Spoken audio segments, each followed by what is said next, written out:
নমস্কার সকল দর্শক বন্ধুদেরকে স্বাগত জানাচ্ছি এই মুহূর্তের অনুষ্ঠানে ডক্টর প্লাস। সুস্থ ও সুন্দর জীবন একসাথে পেতে গেলে ডক্টর প্লাস এর উন্নথানি, অর্থাৎ আপনাদের প্রত্যেকটা মানুষের ভালো থাকার, সুস্থ থাকার এবং সচেতনতার একটা জায়গা। এই অনুষ্ঠানে অ্যাওয়ারনেস অনুষ্ঠান তো ডেফিনেটলি, পাশাপাশি চিকিৎসার কি কিনারা রয়েছে, ট্রিটমেন্ট ব্যবস্থা কতটা উন্নত, এই সব কিছু নিয়ে আলোচনা অবশ্যই থাকবে। রয়েছেন রিনাউন্ড ডক্টর। আজকের বিষয় অস্টিওপোরোসিস। একদম সরাসরি বিষয়তে প্রবেশ করি, কারণ অনেক আলোচনা অস্টিওপোরোসিস নিয়ে আমাদের জানতে হবে, অনেক ভুল মিথ রয়েছে, অনেক ধারণা রয়েছে। সেই জায়গা থেকে শুরু করব। স্বাগত জানাবো renowned doctor, doctor Sourav Saha, orthopaedic surgeon. স্বাগত স্যার আপনাকে। নমস্কার। নমস্কার স্যার। আরো একটা নতুন পর্বে নতুন ভাবে শুরু করা অস্টিওপোরোসিস নিয়ে বহু অনুষ্ঠানই হয়তো হয়েছে। অস্টিওপোরোসিস নিয়ে আমরা আলোচনাও তুলে ধরেছি বিভিন্ন জায়গা, কিন্তু তারপরেও নতুন ভাবে আলোচনার জায়গাটা এই জায়গাটাই, মানুষের কিছু মিথ আর মানুষের কিছু ভুল ধারণা মানুষকে মিসগাইড করে দেয় অনেকটা। শুরুতেই জানবো অস্টিওপোরোসিস বলতে আমরা কি বুঝি। অস্টিওপোরোসিস কথাটার মানে হলো হাড়ের ঘনত্ব কমে যাওয়া, যেটা মূলত বয়সের সাথে সাথে হয়।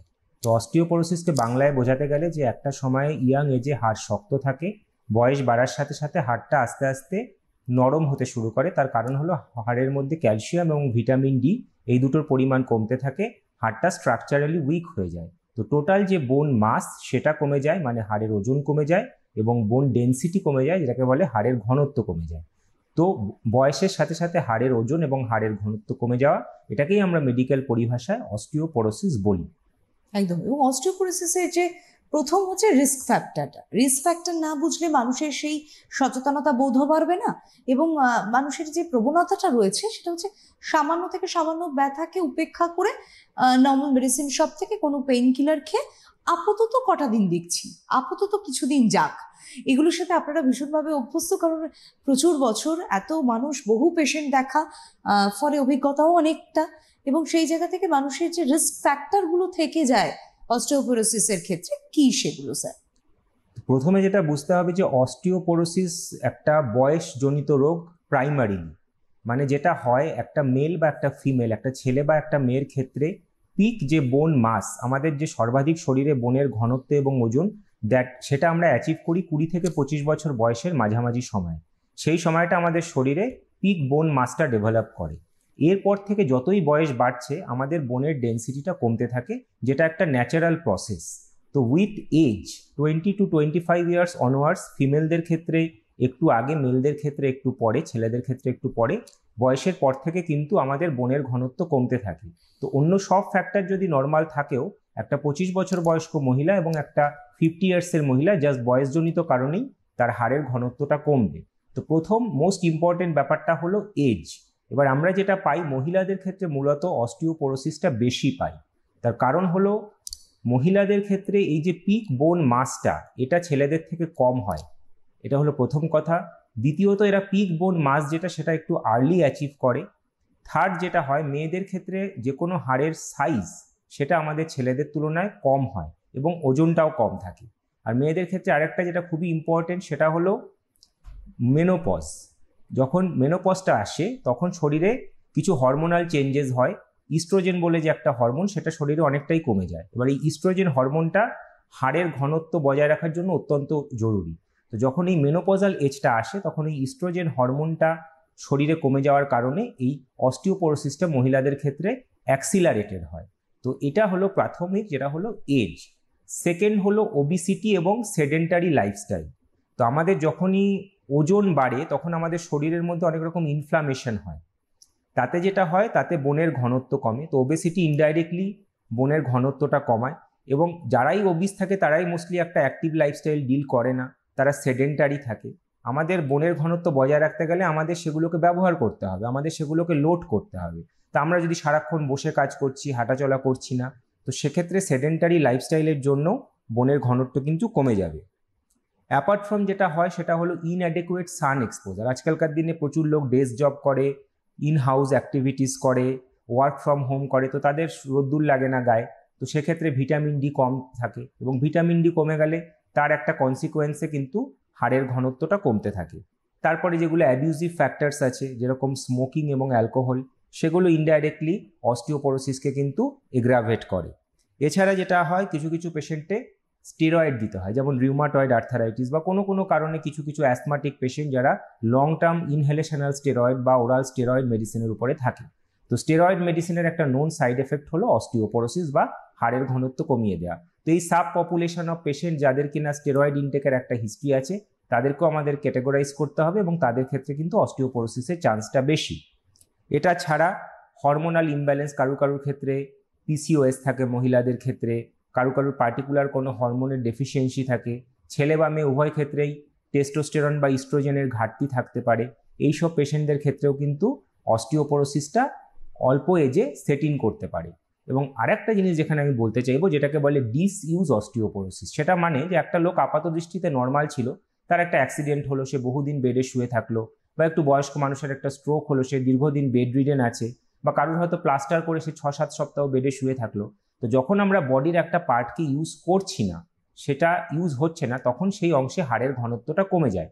এটাকে বলা হয় ডিসইউজ অস্টিওপোরোসিস, ব্যবহার না করার কারণে অস্টিওপোরোসিস। এবং কিছু কিছু পেশেন্টের শিরার প্রবলেম থাকে, যে একটা জায়গা প্লাস্টার হয়ে রয়েছে বা বহুদিন শুয়ে আছে, তখন তারা একটা কন্ডিশন ডেভেলপ করে যেটাকে আমরা মেডিকেল পরিভাষায় বলি সিআরপিএস বা কমপ্লেক্স রিজিওনাল পেন সিনড্রোম। তো এক্ষেত্রেও শরীরের একটা পার্টিকুলার অংশে কিন্তু অস্টিওপোরোসিস হতে পারে। তো এইগুলো হলো মোটামুটি অস্টিওপোরোসিসের রিস্ক ফ্যাক্টর, এবং আমরা যে জেনারেল পপুলেশন তার মধ্যে অনেকেই কিন্তু এই রিস্ক ফ্যাক্টরে আদারওয়াইজ না হোক বয়স বাড়ার সাথে সাথে পড়ে যায়। একদম। এবং নিজেদের যদি সচেতনতাটা বৃদ্ধি হয় সেক্ষেত্রে কিন্তু একটু ভালো থাকা যায়। আমি এমন তো বলছি না যে যেভাবে আপনাকে বলা হবে চলতে যদি সেভাবেই চলে তাহলে অস্টিওপোরোসিস হবে না, এটা তো বলা যায় না। তো সেক্ষেত্রে সেটা সায়েন্স বলবে, সেটা ডক্টররা বলবেন যে কেন অস্টিওপোরোসিস হচ্ছে, কাদের ক্ষেত্রে বেশি হচ্ছে। এটা নিয়েই দেখুন আমরা কিন্তু আলোচনা করছিলাম যে কাদের কি কম থাকলে শারীরিক বৃত্তে আজকে একটা প্রভাব পড়ে অস্টিওপোরোসিসে। এবং এই জায়গা থেকে ওবেসিটি একটা পয়েন্টে এসেছে এবং বিভিন্ন পয়েন্টগুলো নিয়ে উনি খুব সুন্দর করে আলোচনা করছিলেন, তো থামানোর প্রশ্নই নেই আর ইন্টারাপ্ট করারও জায়গা নেই। তো এই জায়গা থেকে আমার একটা জিনিস মনে হলো, সিমটম অস্টিওপোরোসিস হলে একটা মানুষের কি কি সিমটম হবে যার দরুন বোঝা যাবে যেটা অস্টিওপোরোসিস। একটা হয় আপনাদের ব্যাখ্যা, একটা হয় মেডিকেল সায়েন্স, এবং একটা হয় আপনাদের এক্সপিরিয়েন্সের জায়গা থেকে। কিন্তু সাধারণ মানুষের কাছে অস্টিওপোরোসিস নিয়ে যে আমরা সচেতনতার বৃদ্ধির জায়গাটা চাইছি, তো তারা কি করে রিয়েলাইজ করবেন যে হ্যাঁ এই সিমটমগুলো আমার রয়েছে বলেই হয়তো আমার এক্ষুনি ডক্টর দেখানোটা উচিত বা জরুরি, এই গুরুত্বটা তাদের ভিতরে ঢুকিয়ে দেওয়া। তো অস্টিওপোরোসিসের আর একটা নাম হলো সাইলেন্ট ডিজিজ, যেটা শরীরের মধ্যে হতে থাকে, হাড়ের ঘনত্ব কমতে থাকে, বাট পেশেন্ট সেটা অ্যাজ সাচ রিয়েলাইজ করে না। তার কারণ হলো এটা খুব বেশি কোনো সিমটম নিয়ে আসে না।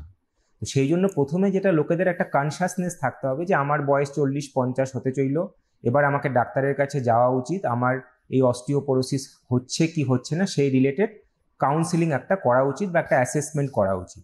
কিন্তু যখন আমরা পেশেন্টদেরকে পাই তখন তারা মোস্টলি কিন্তু অস্টিওপিনিয়া বা অস্টিওপোরোসিস আছে, অস্টিওপোরোসিসের আগের স্টেজটাকে বলে অস্টিওপিনিয়া। তো তারা এই অস্টিওপিনিয়া বা অস্টিওপোরোসিস স্টেজেই আমাদের কাছে আসে সিমটম নিয়ে।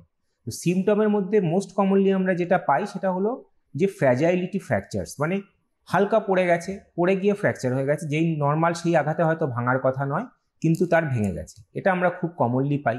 সেকেন্ড যেটা পাই সেটা হলো ব্যাক পেন। কারণ কি হয়, মেরুদণ্ডে যে হাড়গুলো রয়েছে যেগুলোকে আমরা ভার্টিব্রা বলি, সেটা অস্টিওপোরোসিস হলে আস্তে আস্তে আস্তে আস্তে বডি ওয়েটটাকে ধরে রাখতে পারে না এবং ওরা আস্তে আস্তে কম্প্রেস হতে থাকে বা চেপে যেতে থাকে, এবং সেটার জন্য পেশেন্টরা ব্যাক পেন নিয়ে প্রেজেন্ট করে। থার্ড খুব কমনলি যেটা এল্ডারলি পেশেন্টরা আমাদের কাছে এসে বলে যে আমার হাইটটা মনে হচ্ছে কমে যাচ্ছে। তার কারণ হলো ওর ভার্টিব্রাল হাইটসগুলো আস্তে আস্তে কমতে থাকে, মেরুদণ্ডের হাড়গুলো আস্তে আস্তে চেপে যেতে থাকে। তো পেশেন্টের আপাত দৃষ্টিতে মনে হয় যে আমি ছোট হয়ে যাচ্ছি। And at the same time আরেকটা জিনিস কি হয়, মেরুদণ্ডের হাড়গুলো যখন বাঁকে পেশেন্টটা আস্তে আস্তে সামনের দিকে ঝুঁকে যায়, যেটাকে আমরা মেডিকেল পরিভাষায় বলি কাইফোসিস। দেখবেন গ্রামের দিকে প্রচুর লোক আছে যারা একদমই কুঁজো হয়ে যায়, বয়স্ক মানুষরা, শহরের দিকের মানুষরা হয়তো একটু আর্লি তারা আসে। তো এই ভার্টিব্রাল হাইট কমে যাওয়ার জন্য এবং কাইফোসিস বা সামনে ঝুঁকে যাওয়ার জন্য পেশেন্টের আপাত দৃষ্টিতে মনে হয় আমি ছোট হয়ে যাচ্ছি। তো এইগুলো সিমটমস নিয়ে কিন্তু পেশেন্টরা প্রেজেন্ট করে। তো যদি আমি খুব সংক্ষেপে বলতে চাই, একটা হলো ফ্র্যাকচার্স which is the commonest presentation, second হলো ব্যাক পেন, এবং থার্ড হলো কাইফোসিস বা সামনে ঝুঁকে যাওয়া এবং মনে হচ্ছে আমার হাইটটা কম হয়ে যাচ্ছে। মানে একেবারে বলা যেতে পারে স্যার এটা বার্ধক্যজনিত একটা প্রভাবে যেটা হয় আমাদের দাদু দিদি ঠাম্মিদের ভিতরেও কিন্তু এটা দেখা মানে গিয়েছে। পেশেন্ট যখন সিমটমস নিয়ে প্রেজেন্ট করে তখন সে already in the osteoporotic category, কিন্তু ওনার কাছে জানা নেই। হ্যাঁ, তার সেটা জানা নেই। সেই জন্য অ্যাওয়ারনেসটা খুব দরকার। এবং অস্টিওপোরোসিস রেঞ্জে ঢুকে যাওয়ার আগে ট্রিটমেন্ট করলে সেই ট্রিটমেন্টটা ডেফিনেটলি লেস কাম্বারসাম আর মোর এফেক্টিভ হয়। মানে একদম ফ্রুটফুল রেজাল্টটাও তারা কিন্তু দেখতে পাবেন, একদম যে বিষয়টা নিয়ে আমরা আলোচনা করছি। অস্টিওপোরোসিসের ক্ষেত্রে স্যার একটা পয়েন্ট বললেন, সেটাই অবভিয়াসলি নোটিশেবল, সেটা হচ্ছে দ্য সাইলেন্ট কিলার।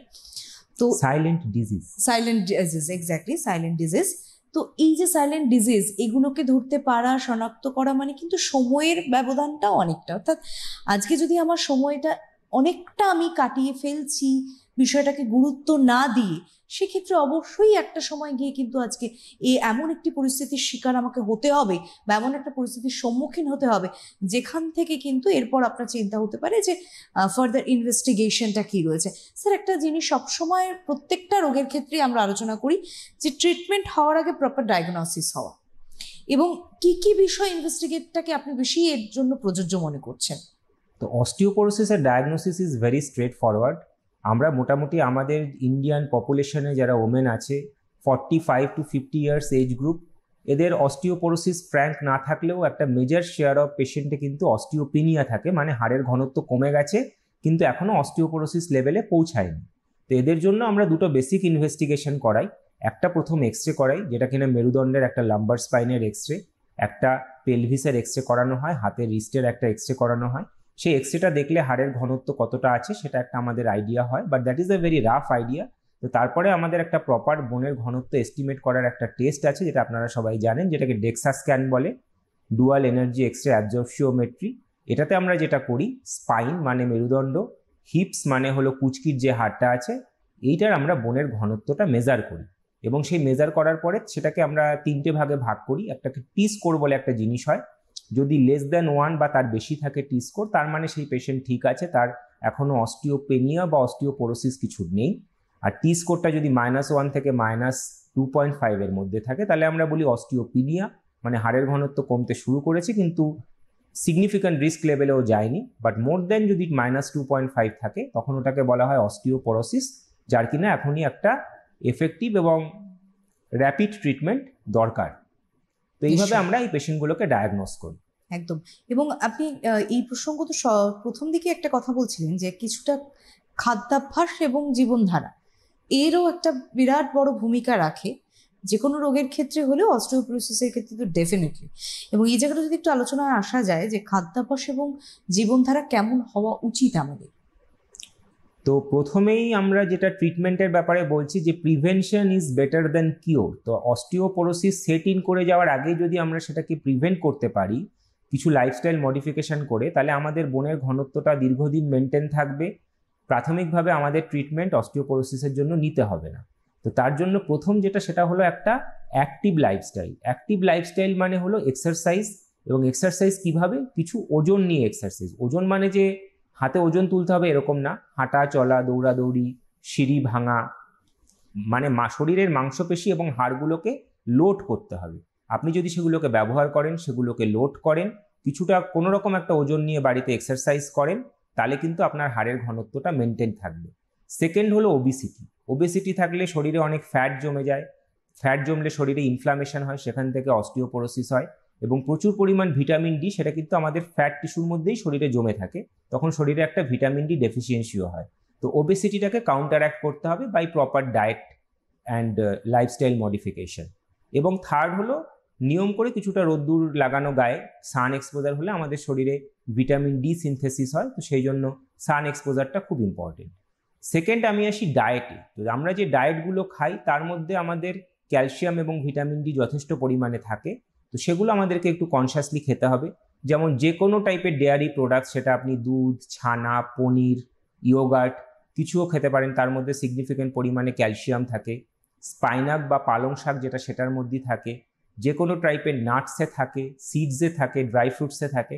তো সেগুলো যদি নিজের দৈনন্দিন জীবনে একটা বয়সের পর থেকে কিছুটা অন্তর্ভুক্ত করা যায়। যারা প্রোটিন খান তাদের ছোট ছোট মাছ, সেগুলোর কাটার মধ্যেই ক্যালসিয়াম থাকে। তো এই টাইপের ডায়েটগুলো যদি ইনটেক করা হয়, তাহলে কিন্তু এই ক্যালসিয়াম, ভিটামিন ডি এটার যে ডেফিসিয়েন্সি এবং তার কারণে যে অস্টিওপোরোসিস, সেই জিনিসটা অনেকটাই রোধ করা যায় বা দেরি করানো যায়। নিশ্চয়ই। এবং স্যার এই কথাতে বলি যে ভিটামিন ডেফিসিট, এবং এই জায়গায় অনেককে শুনেছি ক্যালসিয়ামের ট্যাবলেট প্রত্যেকদিন তারা নিজে থেকে খান, এবং আমার বক্তব্য এখানেই যে নিজে থেকে খাওয়া কি উচিত ক্যালসিয়াম ট্যাবলেট? প্রথম কথা হলো যে আমাকে দেখতে হবে যে আমার শরীরে আদৌ অস্টিওপোরোসিস আছে কিনা। হুম, তো সেই জন্য কোনো একটা ট্রিটমেন্ট শুরু করার আগে বা নিজে থেকে কোনো ওষুধ খাওয়ার আগে আমাকে টেস্ট করে দেখতে হবে যে আমি আদৌ অস্টিওপোরোটিক কিনা। হুম, এবার কিছু কিছু ক্ষেত্রে বয়স্ক মহিলারা যারা 45 ইয়ার্স 50 ইয়ার্স, তাদের ওই সময় একটা হরমোনাল চেঞ্জেস হয় শরীরে, একটা পেরিমেনোপজাল এজ গ্রুপে তারা থাকেন, তারা ডেফিনেটলি সাপ্লিমেন্টেশন নিতে পারেন। বাট নিজে থেকে নেওয়ার আগে একটা ডক্টরের কাউন্সিলিং হতে পারে, তার শুধু ক্যালসিয়াম বা ভিটামিন ডি ছাড়াও আরও কিছু লাগবে, সেই অ্যাসেসমেন্টটা করার পরেই কিন্তু মেডিসিনটা শুরু করা উচিত। একদম সম্পূর্ণ ডক্টরের ডিসিশন, তাকে দেখান। প্রতিটা মানুষের শরীরে কিন্তু একই রকম যে সব লক্ষণ, একই রকম যে মেডিসিন কাজ করবে কার্যকরী তা কিন্তু নয়। বিভিন্ন আলোচনার ক্ষেত্রে আপনাদের সঙ্গে বারে বারে তুলে নিয়ে এসেছিলাম যে আগে আপনি বিশেষজ্ঞর কাছে যান, তার মতামত, তার পরামর্শ নিন। পরবর্তী ক্ষেত্রে কিভাবে আপনি ভালো থাকতে পারেন, কি করে সুস্থ হয়ে উঠবেন, এই সব কিছু নিয়ে তার সঙ্গে আলোচনা করুন। অবশ্যই ভালো থাকার একটা জায়গা পাওয়া যাবে। আর ডক্টর প্লাসের ক্ষেত্রে যেটা বলবো সেটা হচ্ছে অত্যাধুনিক প্রযুক্তি, উন্নত মানের সমস্ত যন্ত্র, সমস্ত পাতি থেকে শুরু করে বিভিন্ন জিনিস রয়েছে যেখান থেকে কিন্তু আপনার ট্রিটমেন্টের একটা সঠিক দিশা পাবেন। এবং যেটা হয়তো অনেক জায়গায় হয় না, এক জায়গায় টেস্ট করান, রিপোর্ট আসে, পরবর্তীতে আবার ডক্টরের কবে আপনি অ্যাপয়েন্টমেন্ট পাবেন সেক্ষেত্রে এসে দেখান, একটা অসুবিধার জায়গা তৈরি হয়। ডেফিনেটলি সেই জায়গা থেকে কিন্তু এইখানে এই ডক্টর প্লাসে এসে ট্রিটমেন্ট করার একটা আলাদা জায়গা আছে। এবং স্যারকে যারা যারা দেখাতে চাইছেন ডক্টর প্লাসে, অবশ্যই তারা হেল্পলাইন নাম্বারে ফোন করবেন, করে একটা বাই অ্যাপয়েন্টমেন্ট আপনি এসে দেখাতে পারবেন। এবং স্যার কোন কোন দিন সপ্তাহে অ্যাভেলেবল থাকেন ডক্টর প্লাসে সেই বিষয়ে আপনি জানতে পারবেন হেল্পলাইন নাম্বারে ফোন করলে। এবার যেটা আসবো যে সাপ্লিমেন্টসের কথা আপনি বলছেন, অনেকে এক্সট্রা বিভিন্ন ধরনের সাপ্লিমেন্টস নিয়ে থাকেন, এবং সেটা শরীরচর্চার ক্ষেত্রে দেখা যায় অনেককে নিতে, তারা হয়তো খাদ্যাভ্যাসের সাথে এটাকে অভ্যাস বশতই হয়তো নিচ্ছেন। তো এক্ষেত্রে স্যার আপনি কি বলবেন? সো লাইফস্টাইল চেঞ্জেস আর ডায়েটে সাপ্লিমেন্ট যেটা আমরা নিতে পারি, মানে ডায়েটের মাধ্যমে এবং লাইফস্টাইল চেঞ্জেসের মাধ্যমে কিভাবে আমরা অস্টিওপোরোসিসটাকে প্রিভেন্ট করতে পারি সেটা আমরা ডিসকাস করলাম। এবার আমরা চলে আসি আমরা কি ওষুধ খেতে পারি অস্টিওপোরোসিসের জন্য, বা অস্টিওপোরোসিসের ট্রিটমেন্ট কি আছে। তো আপনি যেটা এখনই বলছিলেন যে আমাদের দেশে বা আমাদের এখানে একটা চল আছে কি মহিলারা বিশেষ করে 40-50 বছর বয়স হতে শুরু করলেই ক্যালসিয়াম আর ভিটামিন ডি ট্যাবলেট সাপ্লিমেন্টেশন নিতে শুরু করেন। এটা একটা দিক দিয়ে কিছুটা ঠিক এই জন্য যে ক্যালসিয়াম আর ভিটামিন ডি নিলে ভবিষ্যতে অস্টিওপোরোসিস বা অস্টিওপোনিয়া হওয়ার চান্সটা কমে যায়। কিন্তু যেটা একটা মিথ আছে সেটা যে আমার হাড়ের ঘনত্ব কমে গেছে, আমি ক্যালসিয়াম ভিটামিন ডি নিলাম, সেটা ঠিক হয়ে গেল, এইটা কিন্তু ঠিক হয় না। তো ক্যালসিয়াম আর ভিটামিন ডি আপনার হাড়ের ঘনত্ব যদি কমে গিয়ে থাকে সেটাকে কিন্তু কারেক্ট করবে না, কারণ সেটা সেইভাবে কারেক্টেড হয় না। ক্যালসিয়াম এবং ভিটামিন ডি যদি আপনি আগে থেকে খান তাহলে আপনার ভবিষ্যতে হাড়ের ঘনত্বটা কমবে না, কিন্তু অলরেডি যদি কমে গিয়ে থাকে সেক্ষেত্রে ক্যালসিয়াম এবং ভিটামিন ডিটা আপনাকে হেল্প করবে না। তো সেই জন্য আগে আমাদেরকে অ্যাসেসমেন্ট করতে হবে যে আপনি কোন ক্যাটাগরিতে আছেন। যদি আপনি নর্মাল থাকেন, অস্টিওপিনিয়াও নেই, আপনার টি স্কোর <1 ডেক্সা স্ক্যানে, তাহলে আপনি ক্যালসিয়াম এবং ভিটামিন ডি সাপ্লিমেন্টেশন এটা চালিয়ে যেতে পারেন। এর মধ্যে আমার দুটো কথা বলার আছে। একটা হলো ক্যালসিয়ামের ব্যাপারে পেশেন্টদের মধ্যে অনেক কনফিউশন থাকে, আমরা কখন খাবো, খাওয়ার আগে খাবো কি খাওয়ার পরে খাবো কি সকালে খালি পেটে খাবো। ক্যালসিয়ামটা প্রাইমারিলি দুটো ফর্মে আসে, একটা হলো ক্যালসিয়াম কার্বনেট আর একটা হলো ক্যালসিয়াম সাইট্রেট। এই দুটো নামেই আমরা মার্কেটে ক্যালসিয়ামটাকে পাই। তো ক্যালসিয়াম কার্বনেট যেটা আছে এটা আমাদের যে স্টমাক অ্যাসিড সেটা লাগে এটাকে হজম করার জন্য। তো ক্যালসিয়াম কার্বনেট জাতীয় যে ক্যালসিয়ামগুলো আছে সেটা কিন্তু আপনাকে খাওয়ার পরে খেতে হবে, যখন স্টমাক অ্যাসিডটা সিক্রিশন হবে। আর ক্যালসিয়াম সাইট্রেট যে ক্যালসিয়ামগুলো আছে সেটা আপনি না খালি পেটেও খেতে পারেন, সকালে ব্রেকফাস্টের আগেও খেতে পারেন। এবং এক্ষেত্রে আমাদের একটা জিনিস কনসিডার করতে হবে, আমাদের প্রচুর বয়স্ক মানুষ আছে যারা এভরিডে কোনো না কোনো অ্যান্টাসিড খান, তাদের ক্ষেত্রে কিন্তু ক্যালসিয়াম কার্বনেট জাতীয় ক্যালসিয়ামগুলো কাজ করবে না, কারণ তাদের স্টমাক অ্যাসিড সিক্রিশন কম, তো ওটা শরীরে অ্যাবজর্পশনই হবে না। তো ক্যালসিয়ামের ব্যাপারে এটা বলার। দ্বিতীয় হলো ভিটামিন ডি। ভিটামিন ডি মার্কেটে বিভিন্ন স্ট্রেংথে পাওয়া যায়। নর্মাল আমাদের ডেইলি 500 মিলিগ্রাম থেকে 600 মাইক্রোগ্রাম ভিটামিন ডি সাপ্লিমেন্টেশন হলেই সেটা যথেষ্ট, কিন্তু আমরা অনেক জায়গাতেই দেখেছি যে 2000 ইউনিট অবধিও পেশেন্টরা ট্যাবলেট ফর্মে এভরিডে নিচ্ছেন, সেটা তার ক্ষেত্রে প্রয়োজন নাও হতে পারে। তো সেটা তার কি লেভেল অফ অস্টিওপিনিয়া বা পোরোসিস আছে সেটা দেখে আমরা ডিসাইড করি। তো প্রাথমিকভাবে যে ট্রিটমেন্ট সেটা হলো dietary supplement or medicinal supplement in the form of calcium আর ভিটামিন ডি। এবার নেক্সট আমি ট্রিটমেন্টে আসছি। নেক্সট ট্রিটমেন্ট আমরা যেটা খুব কমনলি করি সেটাকে আমরা বলি বিসফসফোনেটস বা বিসফসফোনেটস গ্রুপ অফ ড্রাগ। এর মধ্যে অনেকগুলো আছে, অ্যালেন্ড্রোনেট, রিসেড্রোনেট, এগুলো আমরা উইকলি দিই। একটা আছে ইবানড্রোনেট যেটা আমরা মান্থলি দিই। আর একটা জোলেন্ড্রোনিক অ্যাসিড বলে একটা ইনফিউশন হয়, সেটা আমরা দিই হলো বছরে একবার। এবার এইগুলো কি কাজ করে? এইগুলো কিন্তু হাড়ের ঘনত্বটাকে বাড়ায় না, এরা হাড়টাকে ফার্দার আরো কমজোরি হয়ে যাওয়াটাকে প্রিভেন্ট করে। মানে আমাদের যে হাড়টা থাকে সেটাতে দু রকমের সেল থাকে, একটাকে বলে অস্টিওব্লাস্ট যারা হাড়ের ঘনত্ব বাড়ায়, আর একটা হলো অস্টিওক্লাস্ট যারা হাড়টাকে খেয়ে নেয়। তো এই বিসফসফোনেট গ্রুপ অফ যে ড্রাগটা, এরা অস্টিওক্লাস্টটাকে প্রিভেন্ট করে, তো অস্টিওক্লাস্টটা হাড়টা খেয়ে নিতে পারে না। তো আপনার যে বোন ডেন্সিটিটা অলরেডি আছে বা যেটা নিয়ে আপনি প্রেজেন্ট করেছেন, সেইটা আপনার একটা লং টার্মে মেনটেন থাকে। এবং এই বিসফসফোনেটকে সাপ্লিমেন্ট করার জন্য অলওয়েজ আমাদের সঙ্গে ক্যালসিয়াম এবং ভিটামিন ডি খেতে হয়। এবার এই বিসফসফোনেট যে ড্রাগটা আছে, এটা আপনি উইকলি খান কি মান্থলি খান কি অ্যানুয়ালি খান, যেটা যে ড্রাগের যেরকম ডোজিং, অনেকগুলো ভ্যারাইটি অফ ড্রাগ আছে, সেইভাবে আপনাকে নিতে হবে। এবং অ্যাট দ্য সেম টাইম আপনাকে ক্যালসিয়াম আর ভিটামিন ডি সাপ্লিমেন্টেশন করতে হবে। এই ওষুধগুলো খাওয়ার পরে আমরা নর্মালি যেটা বলি যে half an hour to 1 hour পেশেন্টকে আপরাইট পজিশনে থাকতে, কারণ অনেকের ক্ষেত্রে একটুখানি গ্যাস্ট্রিক বা থ্রোট ইরিটেশন এটা খেলে হয়। এবং এই ওষুধগুলো 3 থেকে 5 বছর অবধি পেশেন্ট কিন্তু একটানা খেতে পারে, তারপরে তাদেরকে একটা ড্রাগ হলিডে দিতে হয়। তারও কিছু কারণ আছে যেটা আমি আস্তে আস্তে আপনাদের সাথে ডিসকাস করব। ডেফিনেটলি। এবং সময়ের আমরা বলতে পারা যায় যে মধ্য ঠিক নয়, তার একটু বেশি সময় আমাদের হাতে আছে। তো আলোচনা যেখানে আসবো সেটা হচ্ছে যে আপনি বলছিলেন স্যার যে সার্জারির ক্ষেত্রে স্পেশালি যখন আপনারা বলে থাকেন, তো সেই জায়গা থেকে মানে অস্টিওপোরোসিস থাকাকালীন সার্জারির একটা ব্যাপার, এবং কোন কোন ক্ষেত্রে আপনারা মনে করেন সার্জারি হওয়াটা জরুরি, এবং সার্জারির পরবর্তী যে যেটা আমরা সবসময় বলি ফ্রুটফুল রেজাল্টের কথা, অর্থাৎ সেই জায়গায় কতটা সাকসেস রেট, কিভাবে আসবো। সার্জারি ব্যাপারটা আমরা ডিসকাস করছি, তাহলে তার আগে আমরা একটু মেডিসিন পার্টটা কভার করে নিই। ডেফিনেটলি। তো বিসফসফোনেটটা হলো আমাদের প্রাইমারি লাইন অফ ট্রিটমেন্ট। আমাদের যে পেশেন্টগুলো ডেক্সা স্ক্যানে -1 থেকে -25 এই রেঞ্জে অস্টিওপিনিয়া নিয়ে এলো, তাদেরকে আমরা প্রাইমারিলি কিন্তু বিসফসফোনেট গ্রুপের ওষুধটা দিই। কিন্তু এই ওষুধটা দিলে কি হয়, হাড়ের ইলাস্টিসিটি কমে যায়, মানে হাড় শক্ত হয় কিন্তু হাড়টা ভঙ্গুর হয়ে যায়। তো সেই জন্য লং টার্ম মানে 3 থেকে 5 বছরের বেশি এই টাইপের ওষুধটা দিলে পেশেন্টরা অনেক সময় অ্যাটিপিক্যাল কিছু ভাঙাচোরা নিয়ে আসে বা অ্যাটিপিক্যাল ফ্র্যাকচার নিয়ে আসে, সেই জন্য 3 to 5 ইয়ার্সের বেশি এই ওষুধগুলো খাওয়া যায় না। সেকেন্ড যেটা আমাদেরকে খেয়াল রাখতে হবে, এই বিসফসফোনেট গ্রুপ অফ ড্রাগসটা আমরা রেনাল ইম্পেয়ারমেন্ট থাকলে, যাদের কিডনি প্রবলেম আছে, ইউরিয়া ক্রিয়াটিনিন বেশি, তাদের ক্ষেত্রে আমরা দিতে পারি না। But this is the first line, মানে এটা হলো আমাদের প্রথম লাইন অফ ট্রিটমেন্ট। সেকেন্ড আমাদের কাছে আরও 3টে অপশান আছে। একটা হলো ক্যালসিটোনিন নেজাল স্প্রে, যেটা আমরা ইউজুয়ালি দিই যাদের বেশি ব্যাক পেন হয়, কারণ এটা শর্ট টাইমে দেওয়া যায়, 2-3 মাস পেশেন্ট নিতে পারে।